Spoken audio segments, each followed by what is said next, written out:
Akhlys Melinoë. This is the second full length from Colorado-based black metal outfit Akhlys.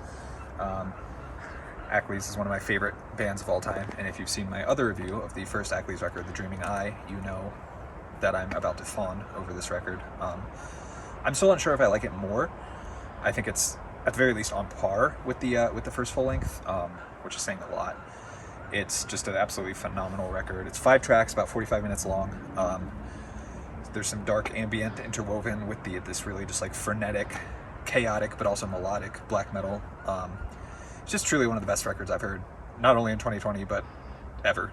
It's just an absolutely incredible record. If you haven't listened to it yet, obviously the next 3 or 4 minutes is just going to be telling you to absolutely go check it out. So, as I mentioned, this project is based out of Colorado. It is masterminded by Akhlys, who is also in Nightbringer, a couple other projects.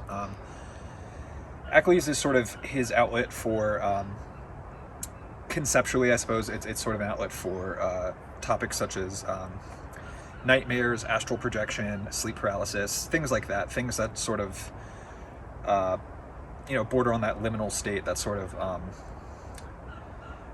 like oniric quality to it, where it's dealing a lot with, I guess, the human mind, while it's not necessarily grounded in reality, which is, of course, like perfect fare for a black metal record. I believe Akhlys has said that he's suffered from sleep paralysis, so obviously it's a phenomenon that he's familiar with and has, that sort of grounds to talk about and explore in this sort of occult and, I guess, artistic, through this artistic lens. So I'm not really sure if this record is sort of thematically linked, or if it's more of a story is the wrong word, but if it sort of has a narrative quality to it or not. I actually haven't dived into the lyrics, which I'm just now realizing is incredibly odd, because that seems like it'd be a huge component for this record. I've read through them once or twice, but like I haven't really spent time listening to the record and reading lyrics, which is usually what I do when I absolutely love a record. But as far as I can tell, it is very occult, very sort of dark. It's got a sinister quality to it, of course, because it is black metal and it's dealing with a very, very dark topic. And I think what sort of lends this some potency is that it's not satanic posturing or anything like that.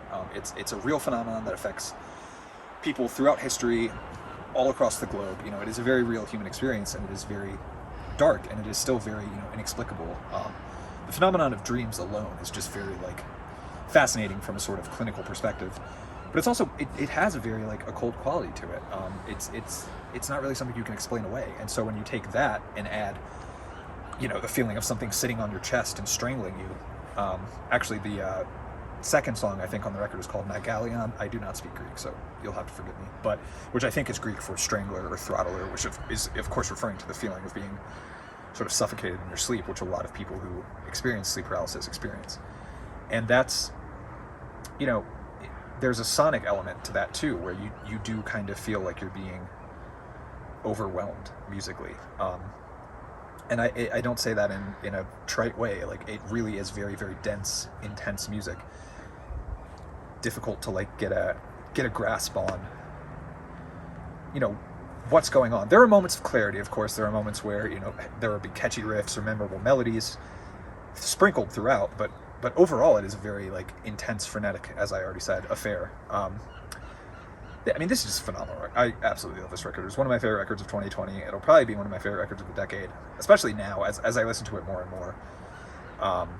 I think it's only going to grow in my esteem, and I think that's something that's really important. That's something I mentioned in my Nightbringer review, where the more you listen to the album, the more interesting it is. It doesn't really lose its appeal over time. If anything, you find more to enjoy the more you listen to it.